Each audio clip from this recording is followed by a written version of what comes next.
кезде жаугершілік кезде сөйтіп жесір қалып содан бір ұлменен екі ұлменен сөйтіп сол қайтқан екен, еліне кеткен екен. Содан екеуі 400 жыл өтіп, 400 жыл өткеннен кейін осы жерде ағаларымыз бар, Әбдірахман ағамыз бар, Әбдімүтәліп ағамыз бар. Бәріміз осы жерде қаншама екі автобуспен адам барып, тамалар барып. Сол жерде мына Асаубай деген ағайыным бата берді ғой. Бата беру дегенде, ондай тірлікке бата беру дегенде, мен бұл өзім өмір сүрген кезінде мен көрген емеспін, естіген емеспін. Ал сыртта біреулерден, ұлы жүздердің арасында біреулерден, ал енді біздің өзімізбен көзіміз көріп, боз биені шалып құрбандыққа, сол жерде қанына өшеді, сөйтіп тамамен көбекті, бұдан кейін еркін өмір сүруге қақысы бар дегенде бөліп, сондай дәрежеге жеттік. Міне сонда рөл ойнаған, бата берген Асаубай деген мен осы жерде бауырым отыр, сонау Жетісайдан келіп. Сондықтан осы кісіге қалай рахмет айтсақ та жарасады, бауырларымызды көбейтті, осы кісіге сөз берсек деп отырмын. Айналайын көп рахмет. Құрметті алқа мүшелері, құрметті алтын басты ағалар, барлықтарыңыздың көрпелеріңіз қалың, жастықтарыңыз биік болсын.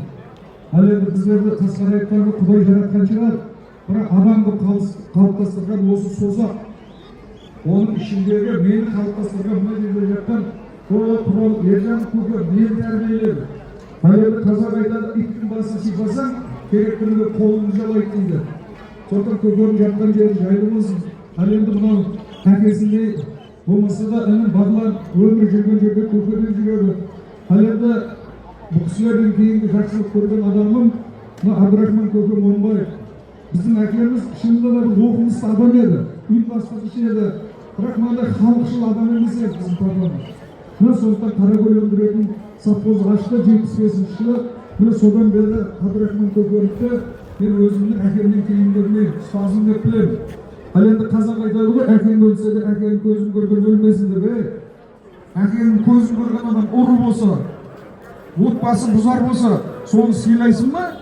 Сол әкеңнің көзін көргендердің ішіндегі елдің азаматтары аман болсын деп тілеймін мен. Міне сондықтан сол совхозды сүрінбей, қабынбай, Әбдірахман көкемнің жәрдемімен әкем 20 жыл басқарды. Сөйтіп жер, 7000 қой, қанша нәрсе берді. Сондықтан мынау халықтан басқа ешкімге имеген басымды Әбдірахман көкемнің алдында, көптің ішінде айналайын көке рахмет.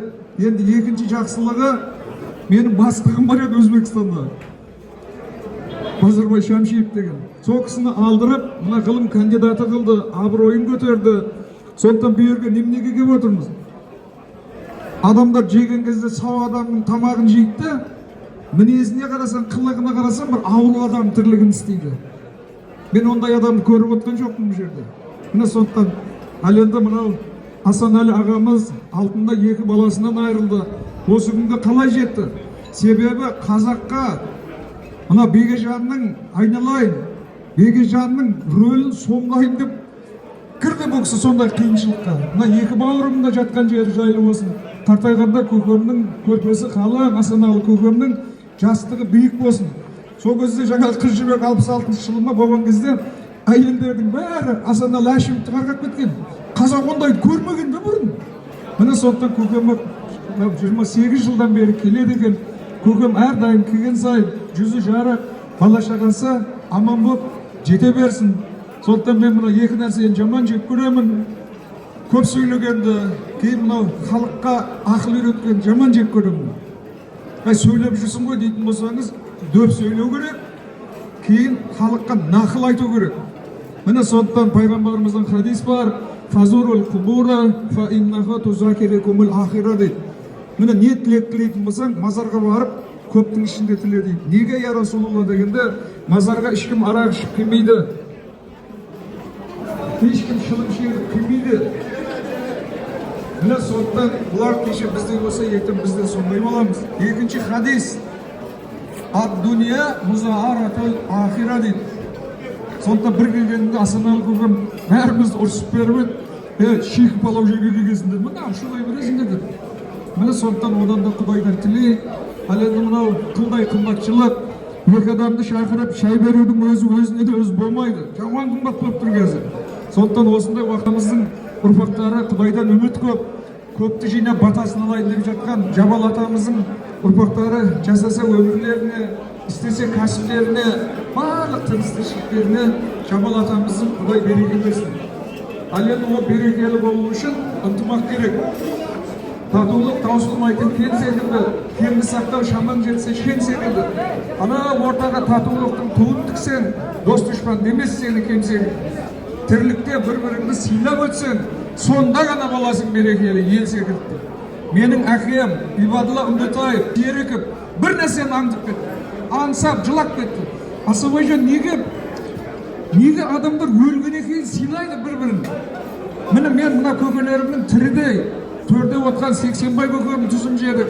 Асаналы көкемнің, Абдрахман көкемнің барлықтарыңыздың тірі кезде құрмет көргеніңізді мен көрдім. Міне сондықтан көп сөйлейтін заман емес. Байдың алдында көп сөйлеме барын кетеді, патшаның алдында көп сөйлеме басын кетеді деген.